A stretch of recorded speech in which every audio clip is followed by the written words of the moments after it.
true to you is not about being perfect. It's about being authentic. It's about being okay with the good, bad, and ugly. To accept those things about ourselves that we can't change, and those things that need to be changed, we put on our big girl panties and do the work. Be true to you is about being real with God, being real with self, so we can be true to you. Be true to you is not about competing with one another. We're about complimenting one another.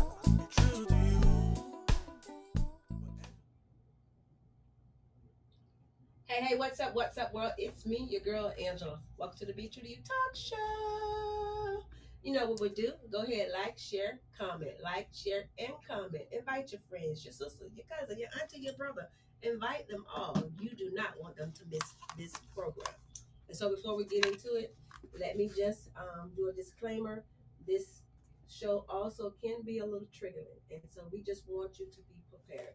We're going to talk about the aftermath of going through childhood trauma. And so we want you to make sure that you're sitting closely and listening, and we hope that this doesn't do anything but cause you to heal and move forward.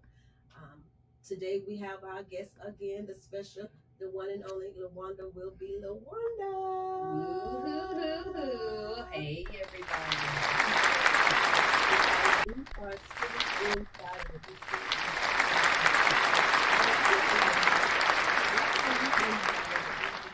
spot. I thought it would be a great thing to do, considering what Lawanda and I started building our relationship with me doing her hair. Yeah. We started sharing, and that's where the trust grew. Sure. I remember you coming, and like every time you come, you will always be the only person, and we was always able to bounce off one another. We always had great conversations together. Mm-hmm. And so I think this is just fitting that we're having this conversation in the salon. I agree. Yeah. So how are you doing today? I'm doing wonderful. And listen, and I will say this as well, just to kind of piggyback off of that. The salon is where we have girl talk for real. Correct. Yeah. And so sometimes that conversation in the salon can be a bit more raw than we may be able to give it to you today. But at the end of the day, I think that salon chat is very important because that is part of our self care. That's an opportunity for us to take care of ourselves, and it's great to have a individual whom I can connect with and share those conversations. So it is so true, and I always say that when we're hairstylists, we're more than hairstylists. Absolutely, y'all become our counselors. We become counselor, correct? We need therapy. We become friends, and clients become family. Yes. And so, with that being said, we had you on the show last week, and the topic was growing through childhood trauma. Right. And so we did it on March 4th because you was telling me that that's the only date that has us to do something. The only thing that say take an action. That's right. And because of your situation, you knew action needed to be taken. Absolutely. 100%. Okay, and so the reason why we have you here today, I was laying in the bed after the show. And this show really did, like, it stayed with me, right? I've had shows that I thought about, oh, it was good or it could have been better. But this show that we had last month, it sat in my spirit. I say it sat on my heart, and so did you. And so I started asking myself some questions, and I wrote some questions down. And I was like, wow, to walk in your truth. I tell people all the time it's not easy. But who would have thought to be free, to walk in your truth will cause more trauma? You know, I anticipated that. You did? Yeah, I anticipated that because at the end of the day, my situation is very personal. There are real human beings involved in my story. Uh, there are real human beings that are still alive involved in my story. There are real personal relationships involved in my story. And I knew that my coming forward to discuss my story would not sit well with some of those individuals. I had to make a collective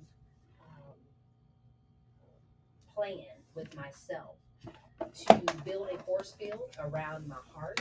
You know, we talk about this all the time in Christendom, guard your heart. Mhm. I had to build a force field of sorts around my heart, and I had to put myself in position to not be impacted or affected by individuals' experience or their backlash or their lashing out or their negative ideologies Mhm. in regards to my story. At the end of the day, everybody gets to make decisions for themselves. Right. And everybody has a story. Yep. And just because someone does not have your same story, Mhm. or they don't connect to your story, doesn't take anything away from it. That's right. Does not mean your story is not relevant. That's right. That it's not important. That's right. And so I hear you saying that before you even started this conversation out loud, you had to guard your heart. Yep. You had to prepare yourself for the aftermath. Surely. And so, with that being said, did you ever feel like, well, not feel like, but you was prepared to lose more? And so, when I say lose more, because we're not saying, but I hear your story that has something to do with family, loved ones, people that you knew. Sure. And so, with that being said, you was prepared to um, So, ruin, not in a sense, I'm gonna be the Devic advocate. You was prepared to ruin relationships. ooh, yeah, yeah. I wasn't necessarily prepared to ruin them, but I was prepared for them to be authentic. And when you have been walking in posture and a position of inauthenticity for so long, there's only so far that you can take that. You know, we built entire relationships around a lie. We built entire relationships around deep, dark secrets that no one wanted to talk about. So, is there really benefit in that?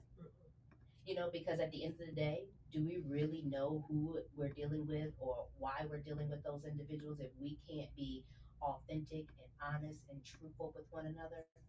So at the end of the day, for me, what was most important was not necessarily reviving the relationship in its current status. I'm cool with tearing it down and rebuilding it in truth. And so your hope was to rebuild it off of a honest foundation. That's right. Not the scales, not the secret, but let's have a clean slate here. That's right.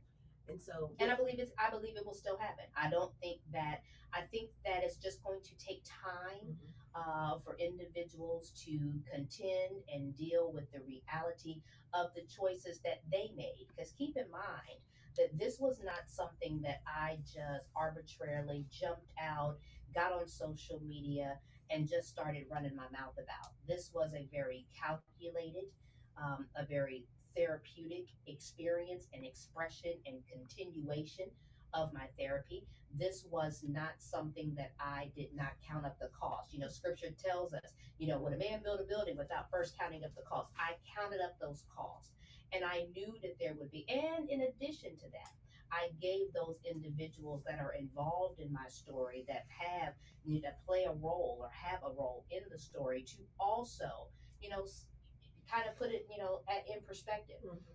They made their choices, and I made it very clear at that time that listen, it's out and it's not going back in. So we now have to make a decision on how we're going to be able to go forward with this, and that was the reason why the appearance on the Be True to You talk show became very important to me, because I refuse to carry that baggage any further. When you say the word calculated, right? People may seem like you saying that I planned it, and once you say that you carefully calculated it, meaning saying that sometimes you almost like prepared for war, right? But in a sense, I want people to understand when you said you calculated, you was not trying to do it in a vindictive way. Absolutely. And so, how do you feel that knowing that someone feel like you're trying to be vindictive? I understand that they have a very narrow minded view of the reality of me telling my story. At the end of the day, the individuals that are looking for there to be revenge, that think that I'm trying to get somebody, well, first of all, that's silly because we're talking about people that I love. Right. regardless of the situation. Mm-hmm. I still love these individuals, and I believe that they love me too. Mm-hmm. Yeah, I don't think that the love stops. But they might not like me, Mm-hmm. but that's okay. The word calculated as well can be twisted into making it sound as if there was a stench Hidden of agenda. vindictiveness and hidden agenda, and there wasn't. For me, it was simply counting cost.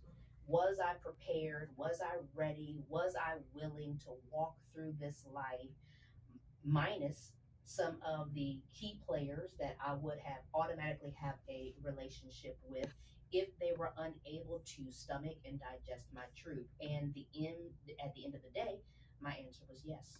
Okay. Yeah, I have no regrets. Okay. And that is one of the reasons why I can stand in my truth with my authority, and because there is no malice in my heart. Why not let sleeping dogs lie? Ooh, good question. At the end of the day, I believe that that is part of the problem. Yeah. They certainly could have. Certainly could have laid dormant, Mm-hmm. but we had to talk about And not only that, with it being laid dormant, the cost, right? The cost of your peace, it. the cost of your healing. Yeah. Is it worth it? No, for me to just walk away and throw up my hands and get no level of satisfaction, no level of peace, no level of restoration for it was not, it didn't have value to me.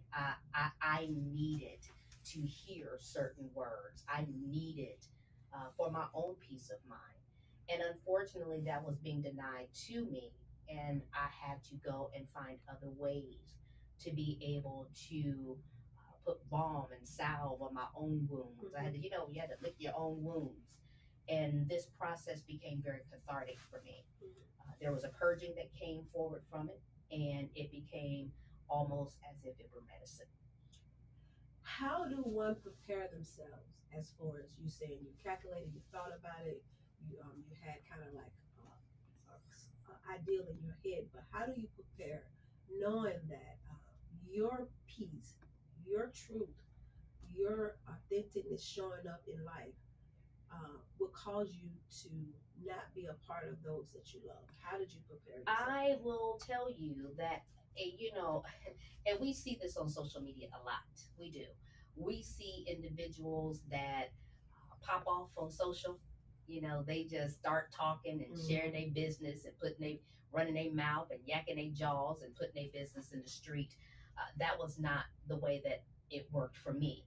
For me, I had professionals, assistants with being able to unpeel the onions, so to speak, to really begin to peel back the layers of the hurt and the pain and the trauma to get here today. This is the Lawanda that you're looking at today is a 2-year journey towards wellness. It didn't happen overnight. People don't see that. No, and that's the reason why my story doesn't have the sting and the venom.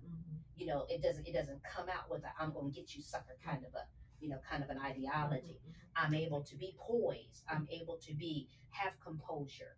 I'm able to release my story in a way that does not cause injury. That really kind of still conceals and gives grace and extends grace to the individuals, the key players in this, by not putting their name and blasting their information all across social media. But this is a process, and so it had to be talked about multiple times. Even on Monday, when we sat down last week, you guys probably saw me. I was clenching a white notebook, and in that notebook, I had spent the entire day, and I had written out word for word, verbatim, every single thing I wanted to say, because I had to get that out. Even in that experience, it became real for me. It became living. It was, and I was able to communicate it without the sting of just the toxicity that's involved with it. This is good because I always tell people, and we hear this all the time, writing is therapeutic. Writing it down makes a difference. And you have to get it out of you, right? Yep. And so in the midst of you writing it down, you see it, you experience it, you can feel it, and you sitting in that, right? Absolutely. And so you have to sit in the pain, you have to sit in the trauma, because those things, like I say all the time, if you're not willing to confront them, there's absolutely no way you can change them. That's right. And so let's talk about why this show is called The Aftermath. Let's talk about it, Lawanda. Oh boy, oh boy, oh Hold boy. that thought. Okay. You guys, we'll be right back.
Okay, you guys, these are two very important events. So make sure you copy the information, go back, make sure you connect with Josepha Benjamin as well as Apostle Sheila O'Brien. You want to be in the room of both events. You will not be disappointed. Now, let's get back to this aftermath. The aftermath. Okay, first, before we get there, we had another show after the show. Yes, we did. Okay, and so in the midst of having the show after the show, I gave you a word from the Holy Ghost. You did. You did. And the word was that there was still a scar, that there was a piece, there was still a piece that had to be uprooted, and that there was still just a little scar tissue that was remaining. And you were right. Okay, and let's talk about it.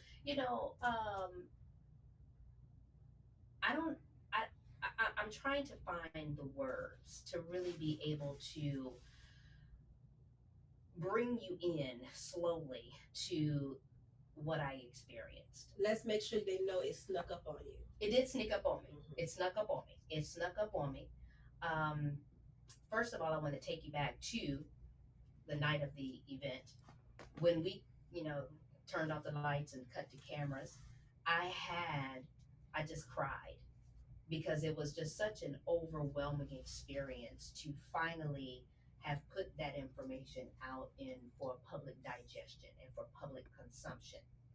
And then there was, the camaraderie in the room, the ladies that were there that supported me, that really kind of helped me to process that. And I went home that evening and got a great night's sleep. I woke up the next morning singing. It's interesting to me because I will always have a song in the morning that will carry me through my day. I remember you telling me that. And so Tuesday morning, I woke up and the song was James Brown. I feel good. Da, da, da, da, da, da. I knew that I would. Correct. So I'm in the shower. I feel good. Da, da, da, da, da, da, da. I knew that I would. And I get to work and I feel good. You better say it.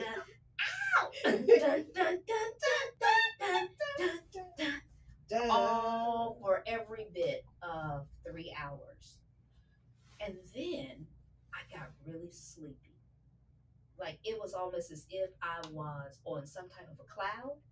And then my body just began to get tired. Drained.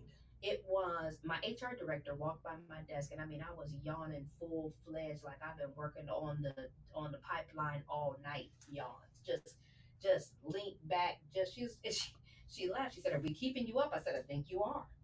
And I remember just being extremely sleepy.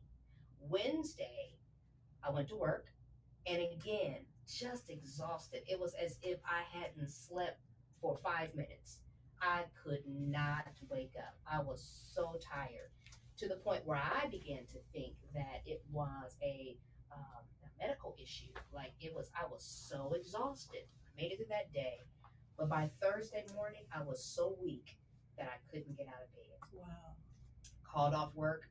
I said, listen, I don't know what's going on with me. I'm exhausted. Called off work, didn't go to work, um, and it was the exact same thing on Friday. So I just needed the break. I had to recompose myself. I had to rest. I had to uh, just rebuild. It was as if I had lost major time. I don't have a description for it, but I can tell you that I didn't want to clean up anything. I didn't want to go outside. I didn't want to be involved. I didn't want to be in nobody's face. I didn't want to pay any bills. I didn't want to go to work. I didn't want to do anything but sleep. Mm-hmm. And that was my story on Thursday.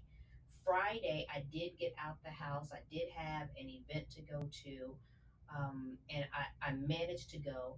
I was in a room with thousands of amazing, dynamic, sensational women for the Jazz in the Gardens Women of Impact luncheon, and I felt so alone. I felt like I was the only person in the room. I was almost having an outer body experience, and that is like abnormal for me. I'm usually very social butterfly, flip flopping around the room. I have very minimal pictures, and I was cold blooded, and I just I had no drive, no energy to really even engage on that level. But I was still in the room, and the next morning when I woke up, but that Saturday morning when I woke up, I identified that as depression. Wow.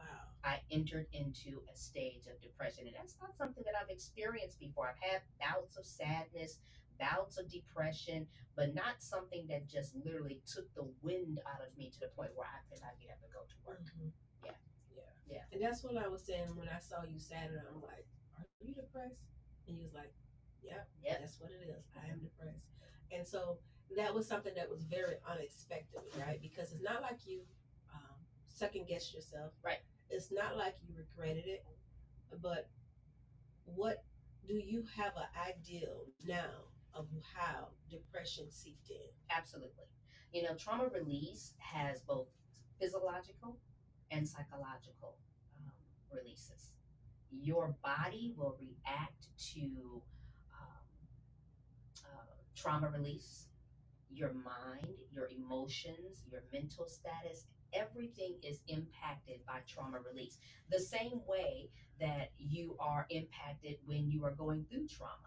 Your body will also, when you are getting rid of that, it's like toxins. Have you ever done a cleanse and you might be trying to, do like an internal cleanse and your face, your skin will break out, because Most you are definitely. cleaning out the toxins gotta in come your out. body. It has to come out. Come out. Right. And so that is the exact same thing as a trauma release. When you have to, your body has to purify itself from something that was so toxic. And I need my listening audience to understand something. That thing was in me for so long.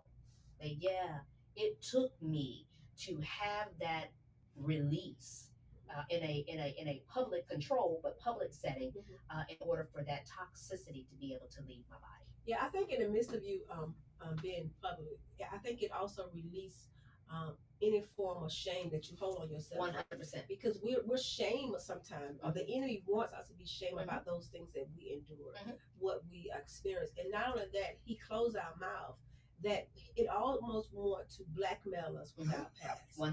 Right? And so I always tell people I'm not blackmail material. And so when I go through things, I'm the first one to tell it, right? Yep. And there is freedom in that. Yes. And so now that you're walking in your freedom, what does the day look like to Lawanda? What does today look like?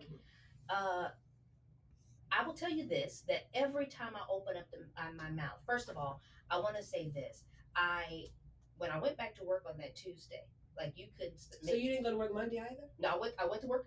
I went to work Monday, Okay. but the show was after work on Monday. Correct. Right. So when I went to work on Tuesday, and today is Monday. Yeah, and today, yeah. So that was a week ago. So I went to work, and I had a conversation at work with one of my executives, and was talking about it, talking about my story, and they were just like, oh my god, and they began to share some personal things with me about their own lives and the challenges that they've experienced.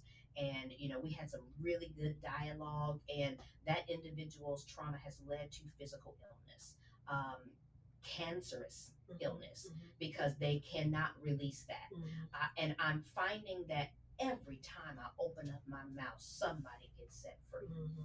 That's the purpose behind it. That's the purpose. And you said that was your campaign. You're not just talking because you want to tell your story, because not everybody knows you. That's not right. everybody's concerned about what happened with Lawanda. A lot of people probably like who's Lawanda? We don't care what happened with her life. But there is someone who has experienced something as close to what you experienced, if not the Very same similar, things, for sure. Correct? And so you just want people to, we said this Monday, but I just want people to understand. You just want people to know, I don't care how long that demon has laid, or that spirit has laid, that trauma has laid, that rejection or unforgiveness has laid. It can come to the surface. It can. It can come to the surface. Not only can it, but it will.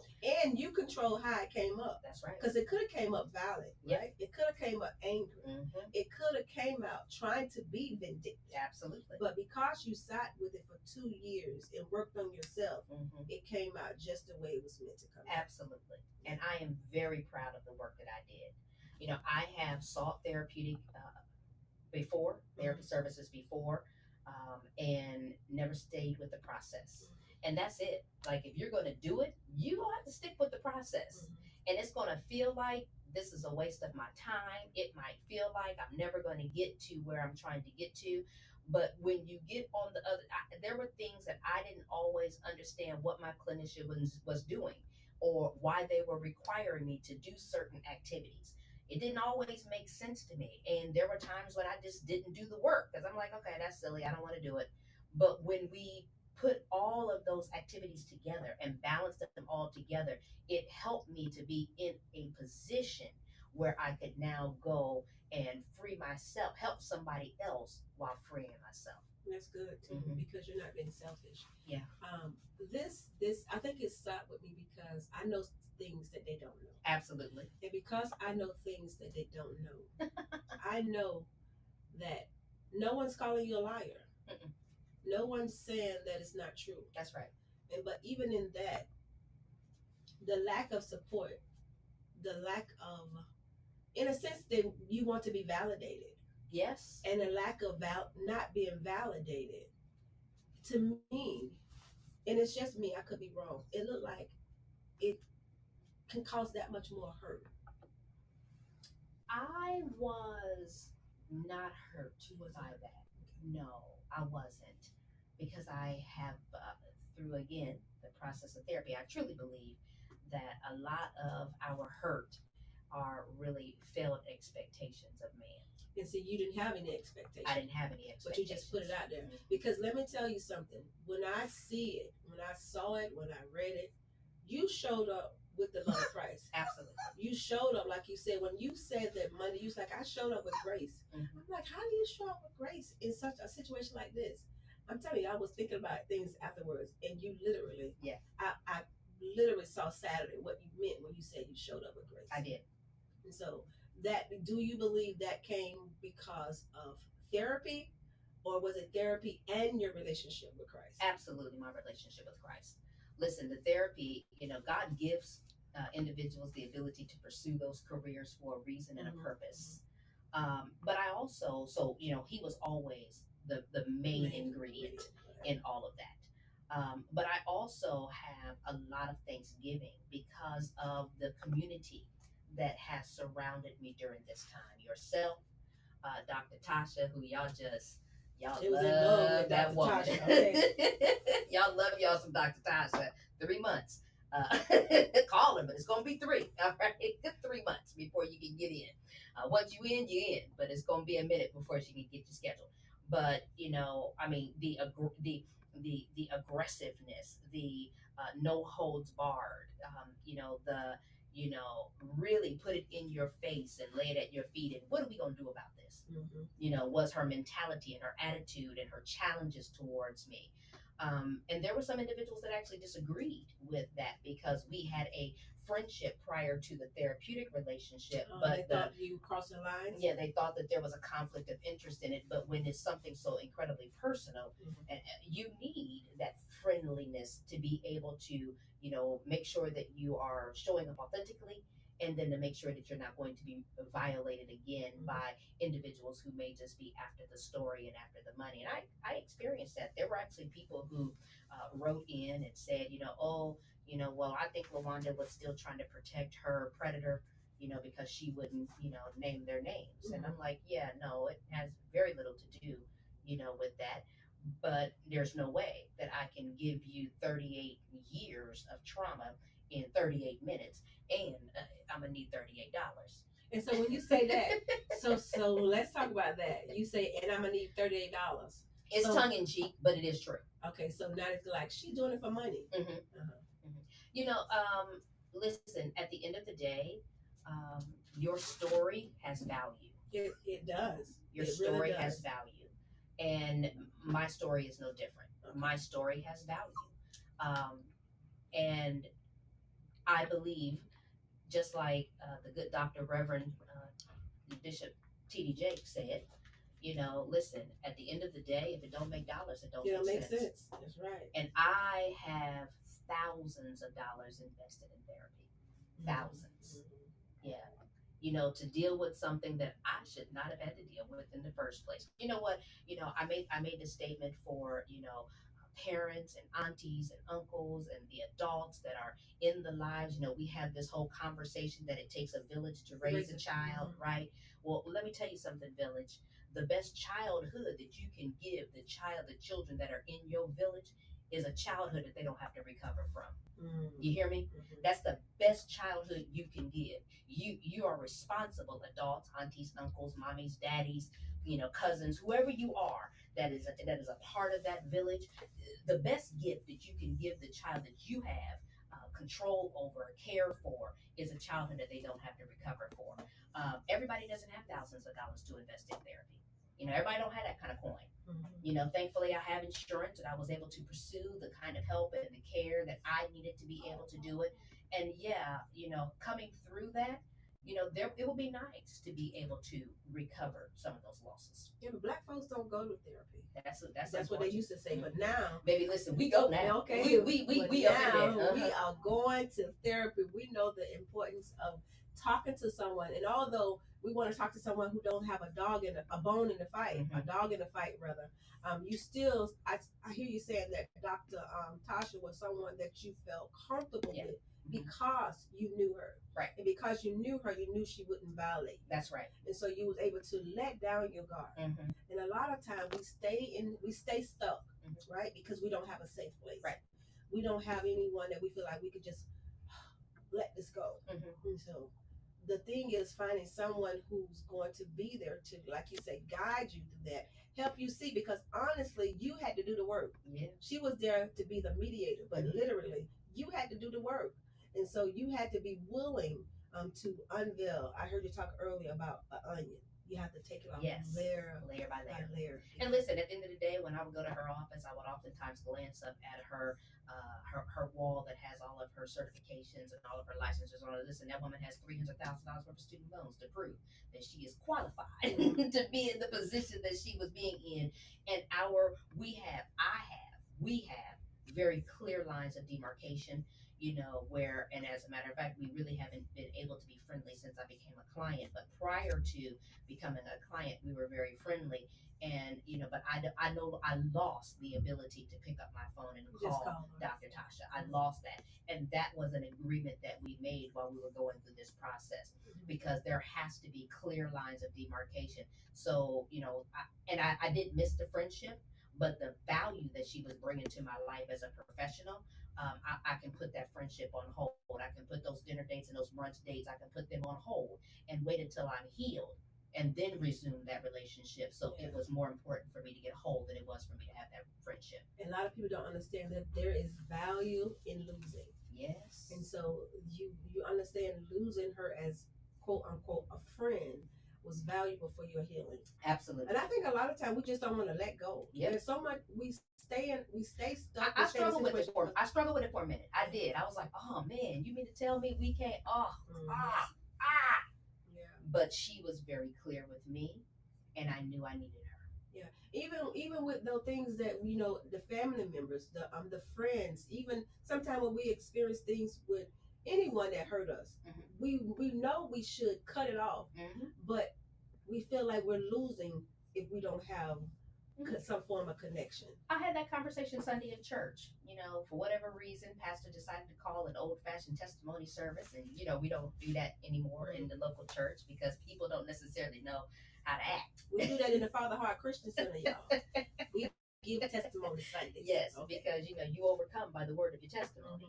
And you have to talk about that. And so we were opening up, and there were several people who was sharing their testimony, and pastor just kept saying, I want to give space. I want to give space. And I as a leader in my local church, I don't always want to be the one on the mic. Sometimes I sit back and just let others have that opportunity to share, and not think that it's an opportunity for those of us that are regulars on the mic to run up and take that time. So I sat back and just let everybody else speak, but I sensed in my spirit that I needed to release that word. So I was the last one to kind of talk, and I shared my experience with the show last Monday. And as I was talking, I could look around the room. I'm very good at making eye contact when I talk in public settings. And I can look around the room and I can see individuals that are struggling with those decisions. And after church, there was a young lady that approached me, and tears in her eyes. She's literally saying to me, same thing happened to her, and the only reason why she doesn't want to say anything is because she doesn't want to lose her family. The only reason why she doesn't want to say it is because she doesn't want to be uninvited to the picnic. She doesn't want to be disassociated or lose her relationships. And I'll let you know that was the main reason why I also didn't share my response to the trauma that I was experiencing. I developed an entire system, an entire personality to help me deal with the close proximity and the regular sightings and the consistent, participation in, with that individual and interactions. But I understood exactly what she meant. So there are so many people suffering in this capacity, and I am the answer to somebody else's prayers. You are. In that, in order to be the answer, you got to speak up. In order to be the answer, you got to lose. And literally, you have to lose. You lose some things for your peace. Absolutely. You have to lose some things to walk in this thing called freedom. You have to lose relationship to walk in this thing called being true to who you are. Yeah, and walking into your authentic self.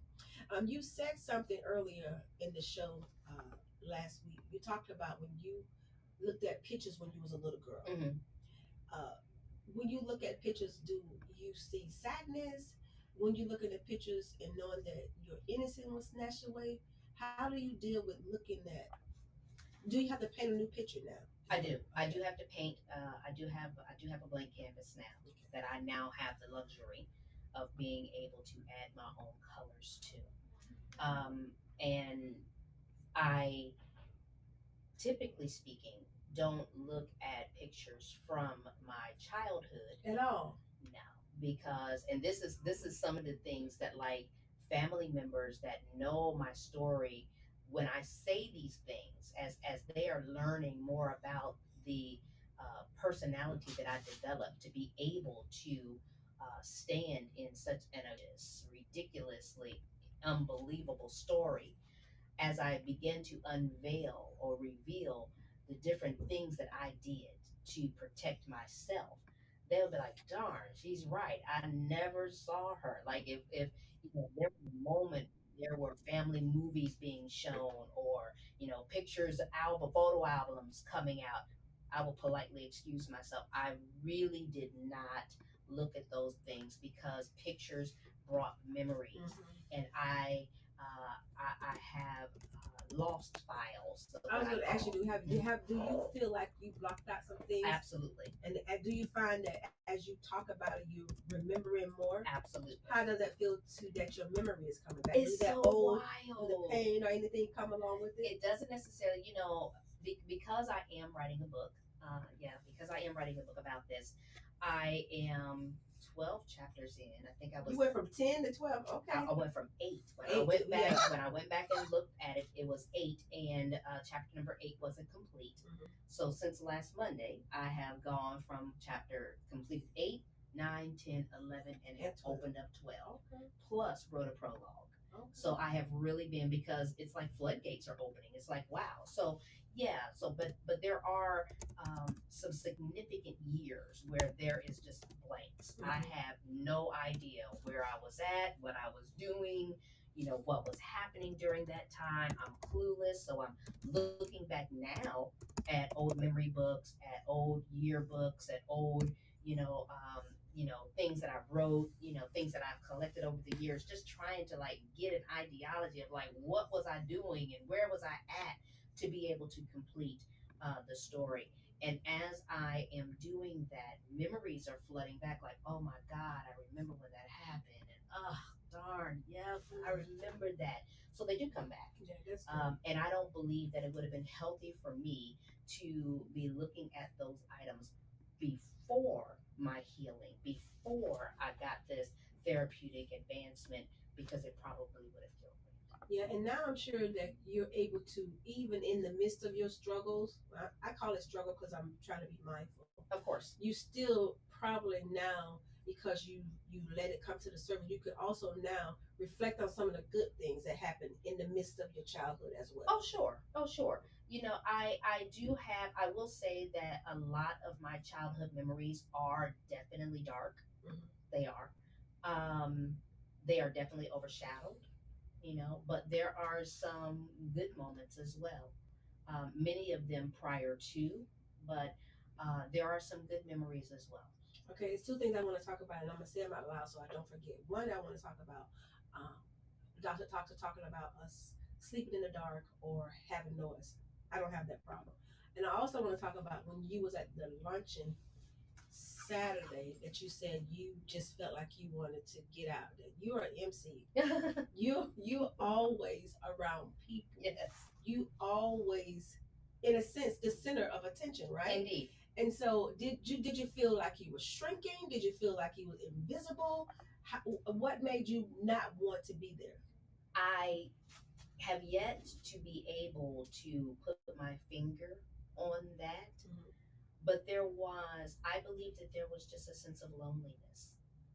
I take it back. I did anticipate a couple of things happening after Monday's show. I at least expected individuals in my family to check on me. Y'all might not, I'm like, I at least thought that, hey, at least they'll reach out and say, you know what, I saw the show and are you okay?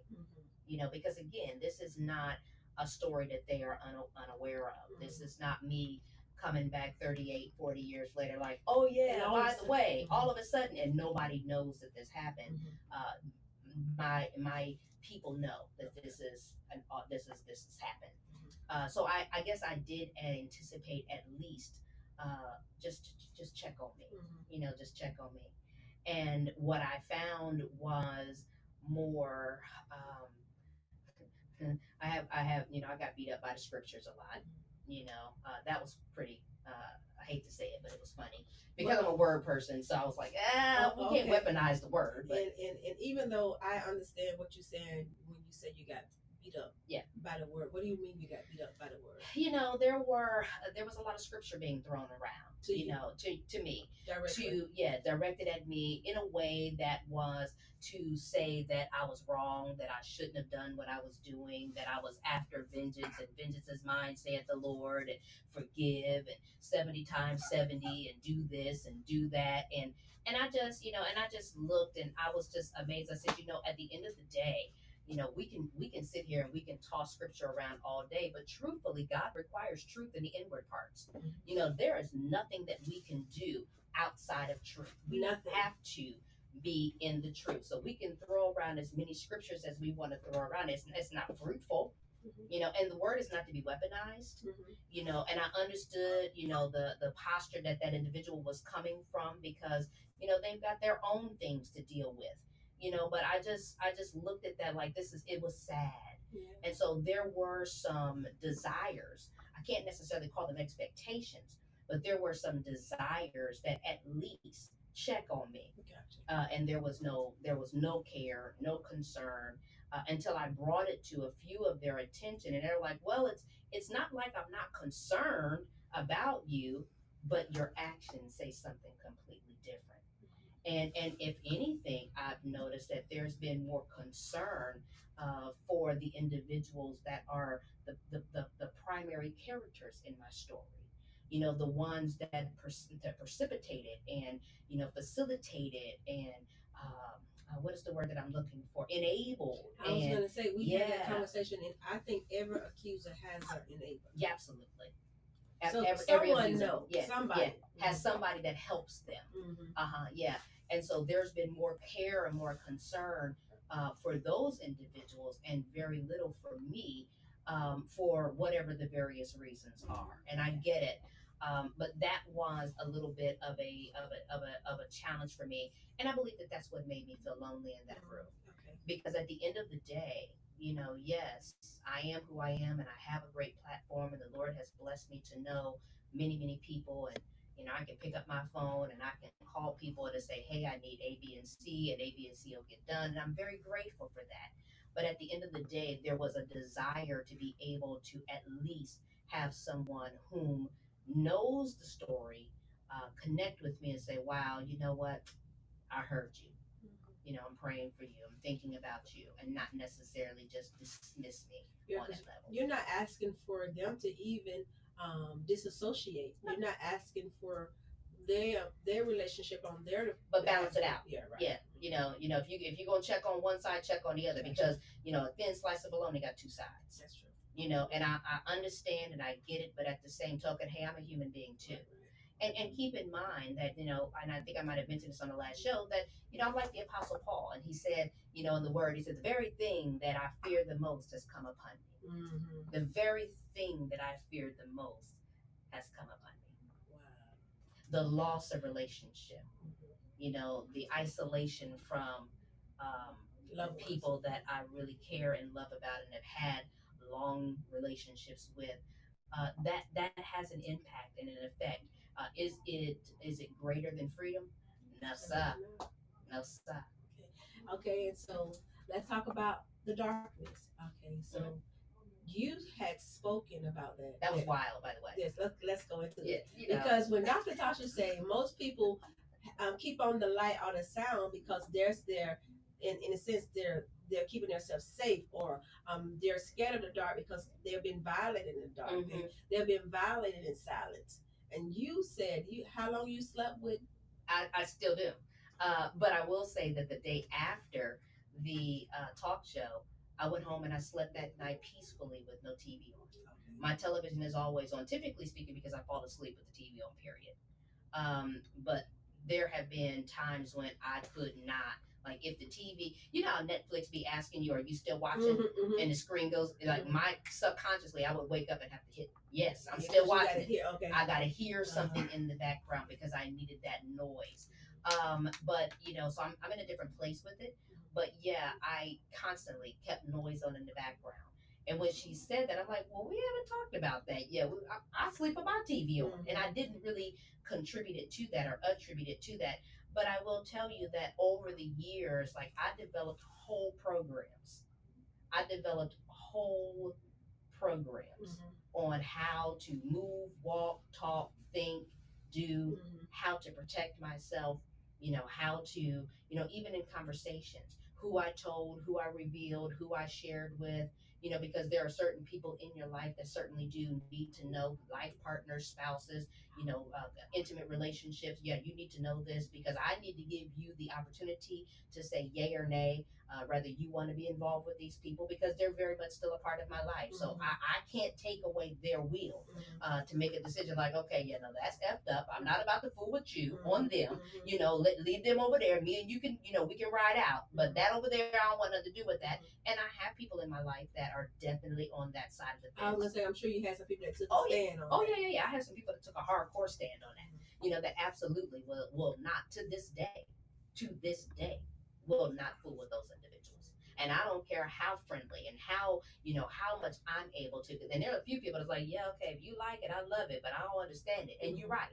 It's hard to be able, but I developed a system to be able to protect myself in that predatory environment where I would not be reviolated again.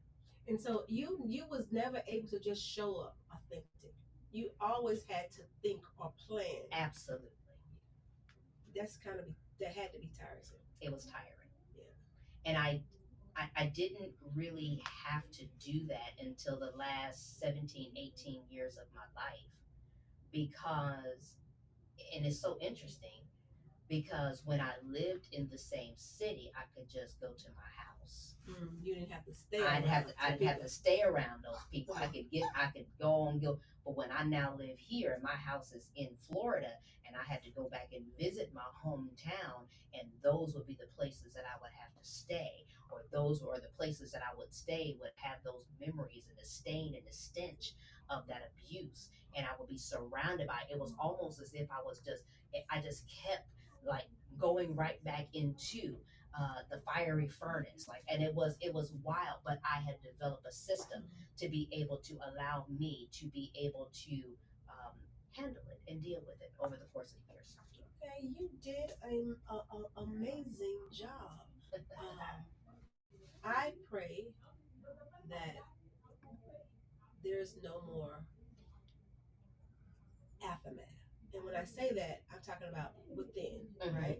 I pray that there's no more unhitting, undealt with hurt, and so that you can continue to move forward as a whole. Yes. And I can see the platforms being open, although you say you're not doing it for that, but he always tells us that everything works together for our good. And you're gifted with talking, you're gifted with speaking, and so that's going to make room for you. Yes, a man's gift makes room for him. Yes. And so I don't have to tell you this because I know you're already doing this, that you keep your head up, right? Yes. And that you're not worried about the naysayers. I can talk about that from experience. I've been through some things. My husband is going through some things, and I always tell him we can't worry about the naysayer. Because one thing that caused you to keep your head up when you know you're telling the truth. That's right. And when you're telling the truth, what else being said doesn't matter. That's right. And that what they say does not validate who you are. And so because you know that you're telling the truth, you can hold your head up high, right? And you can be proud of who you become in your freedom, in your authentic self. And so I hate this word, but you are showing. I'm gonna say you're showing strength, because I hate to say you're a strong Black woman. We don't want to be strong. I don't want to be strong. I don't want to be strong. I don't want to be strong. I want to be soft. I don't want to feel like I have to, take care of the world and the world is on my shoulders. So no, you're I see your strength. Yeah. So I'm gonna say I see your strength. Thank you. And just continue to allow God to be God in your life. Yes. Do you have any final remarks or anything you want to make sure you share tonight? Yeah, actually, I want to speak directly to the individuals that are affected by me telling my story. I want you to know this, and I want you to hear it from my lips. I want you to see it on my face. I want you to know that it is not my desire to hurt you under any way, shape, form, or fashion. My only desire is to heal from that which I had absolutely no control over. And I need you to understand that. I need you to find a way to get yourself into a posture where you too can seek healing and therapy, and you too can overcome the shame, the disappointment, the challenges, whatever it is that you are experiencing as a result of me now coming forth and telling the truth. I want you to know that it will be all right. It may not be okay right now, but in the long run, in the by and by, you will see the glory of God all over this situation, and it will be all right. So trust in the Lord with all of thine heart. Lean not to your own understanding. In all of your ways, acknowledge him. He will direct your path, and he will cause you to become an overcomer. My name is Lawanda, will be Lawanda, and you can definitely reach me on Facebook. That is my personal page, Lawanda will be Lawanda. I've been doing these really cute, um, what is it called? What am I calling that I thing? think you call it car chronicle or commute chronicles. Yeah, I've been doing these commute chronicles. Today was about the prison bus. That was wild. But been doing these commute chronicles. So I'm just talking out loud and having my blogs and doing that thing. Also, if you want to stay in touch with all of the many things that are happening with me through the MC business, you can go to my website. It's www.youneedamc.com. YOUNEED, the letter A, the letter M, the letter C.com. Lots of events coming up. There's a Legacy Conference coming up on April the 27th. There is an event with Emerge Woman. There's another event coming up with a 5K. I've got so many things that's coming up in the future. And I'm also now being invited to speak at churches in reference to marching forth, in reference to overcoming sexual abuse, childhood trauma, which I am open to. It is a tremendous blessing to be able to do that. We do have a women's group that is scheduled for April the 6th. That date may be changed, so please keep ahead of the website for that, because another event has also come up on that date. We've got the Kentucky Derby, which is going to be the wellness brunch. I'll be hosting that event for Emerge Woman. So many exciting, wonderful things are happening, and I want you to stay connected because, listen, God is on the move, and we're doing some tremendous, tremendous work out here in these streets. That you are. I said this before, and I keep saying that she is a phenomenal MC. I would not have an event without her. She did an awesome job. You guys stay tuned with Judy Talk Show. We will be here next Monday with Judy McFadden Cone. She's going to tell her story, how she lost her matriarchs in her family, how she went through brain tumors in her brain, how she overcame, how her life shifted, but yet she's still standing strong. And so she will be with us this Monday, well, next Monday, the 18th at 7 p.m. Listen, if you want to be a part of the Beatrice Talk Show, you know what to do. Email us at beatricetalkshow@yahoo.com, or you can inbox us on Facebook. You can DM us on Instagram, and you can also connect with us on YouTube. Make sure you like, share, and comment. Make sure you subscribe with us on YouTube. I want to give a shout out to my husband, Woodard Warren. I could not do this without him. Even in his sickness, he's standing with me. Even if in our storm, he is showing up. And so I wanted to say I love you and I greatly appreciate you, husband. And why I'm on this, let me shout out. He just smiled. Let me shout out Josepha Benjamin, you guys. She is someone that you guys need to get to know, follow her. She's only been on the show one time, but she has been a real help in us moving forward, even to the point as far as making it possible for me to have the Beach Review hair and spa, even to the point as far as a place for us to call Beach Review studio. We're grateful, and I want to just shout her out because I don't want to say I'm happy and I thank God for her from behind. I want to thank God in public as well for her because she deserved to be thanked. Not just her, all the people who stood with us in the midst of our storm. I greatly appreciate all of my family and friends that's given, all of my clients that showed up when I didn't even ask you to show up. I appreciate you. I appreciate you. And so I ask God to bless you. I ask God to cover you. I ask God to keep you. I ask God to open up the window of heaven and pour out blessing that you have no room to receive. And so Thank you for your love. Thank you for the community that has risen to my rescue. I greatly appreciate it. And with that being said, this is your girl Angela with Be True to Talk Show, and everything you do, always be true to you. I love you and I mean it. Bye.